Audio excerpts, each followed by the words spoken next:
C'est professeur chef de l'Université Cheikh Anta Diop et directeur de l'école fédérale de mathématiques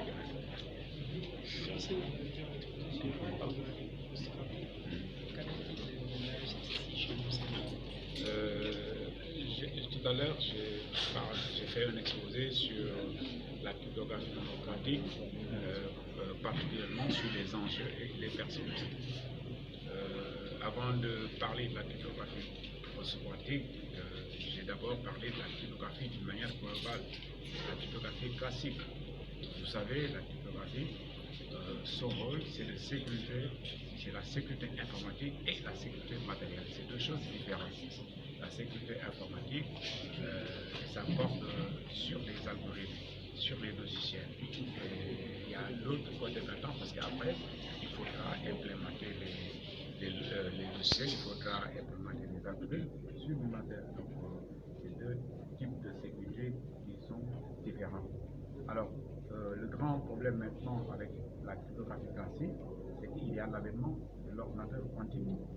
Alors, l'ordinateur quantique, c'est un calculateur puissant, très rapide, qui est tel que ce que l'ordinateur classique faisait en des siècles, l'ordinateur quantique peut le faire en 2 secondes, 1 seconde. Donc, ça va changer tout, ça va bouleverser tout, ce qui fait qu'il y a des enjeux d'ordre économique, d'ordre académique.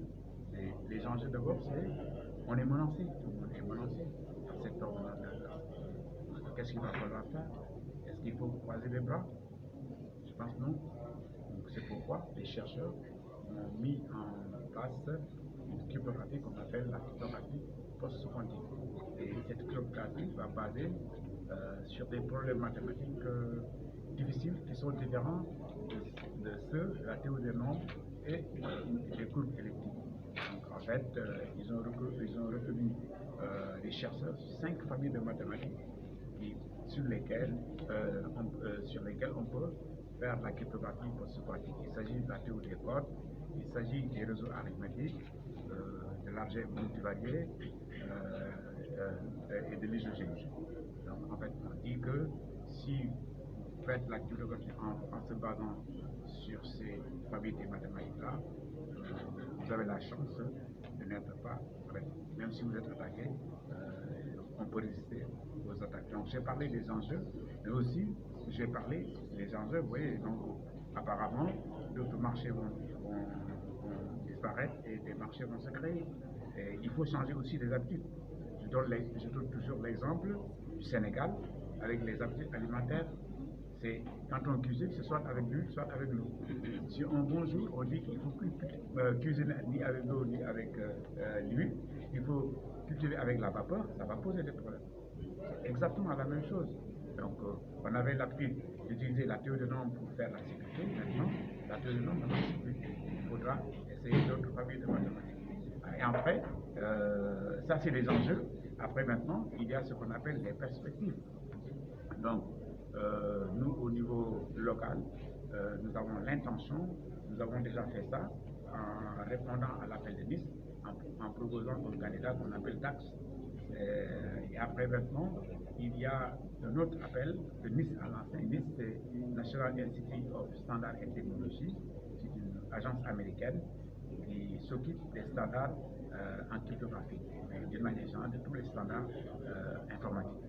Donc, ils ont lancé un nouvel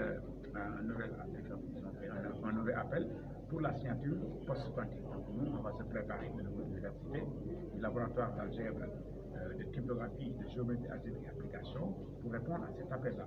Mais aussi, comme je l'ai souligné dans mon exposé, on va mettre en place une plateforme d'analyse. Mais pour ça, il faut des moyens.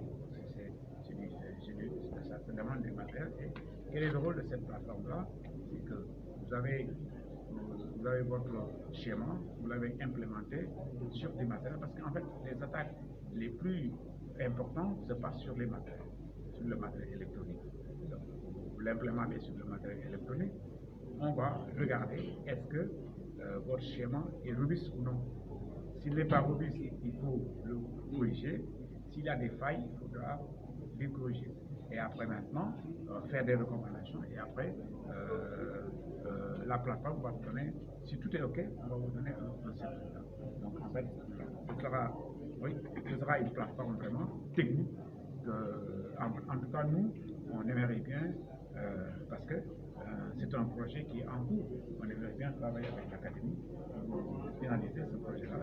C'est vraiment une partie technique de l'académie pour les organismes qui s'occupent de la sécurité au niveau étatique.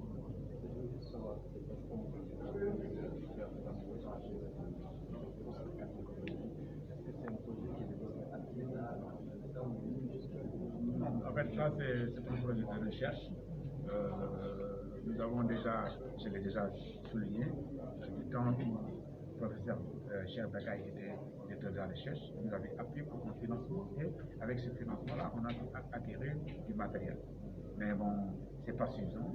Donc il faudra, parce que vous voyez, c'est des choses qui coûtent cher, bien que le scope, je pense qu'on l'avait acheté à 10 millions. Donc c'est des choses qui coûtent cher. Si on avait évalué la plateforme, c'est de l'ordre de 52 millions. C'est pas quelque chose qui est donné. Donc, en fait, on est là-dessus, on a une partie du matériel, il reste d'autres matériel et on est en train de chercher. On ne le fait pas simplement avec l'État, mais aussi il y a des entreprises. Nous travaillons avec des entreprises de la place pour qu'on puisse aller ensemble. De toute façon, moi, je crois à ce qu'on appelle la recherche développement. L'université, c'est fait pour résoudre les problèmes de la société. Voilà. Donc, ça, c'est fait partie, c'est une des missions de l'université. C'est-à-dire résoudre les problèmes du développement